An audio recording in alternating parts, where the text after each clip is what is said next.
Welcome to Kenton's videos. Enjoy the video.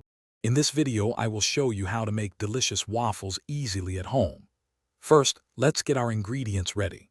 You'll need 1 3/4 cups of all-purpose flour, 2 tablespoons of sugar, and 4 teaspoons of baking powder. Don't forget 1/2 teaspoon of salt, 2 large eggs, 1 1/2 cups of milk, and 1/2 cup of melted butter. Having everything measured out beforehand makes the process much smoother and more enjoyable. Now let's mix our batter. In a large bowl, whisk together the flour, sugar, baking powder, and salt until they are thoroughly combined. In a separate medium-sized bowl, gently whisk the eggs, milk, and melted butter until they are well blended. Next, gradually pour the wet ingredients into the dry ingredients. Mix just until everything is combined.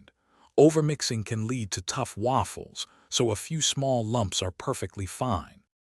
It's time to cook our waffles. Begin by preheating your waffle iron to its recommended setting. Once hot, lightly grease the plates with cooking spray or a little melted butter to prevent sticking. Carefully pour about 1/2 to 3/4 of a cup of batter onto the center of the hot iron, depending on its size.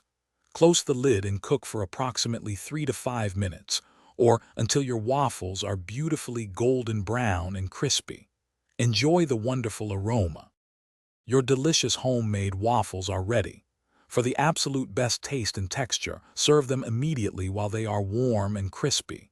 You can top them with your favorite maple syrup, a generous dollop of whipped cream, or some fresh berries.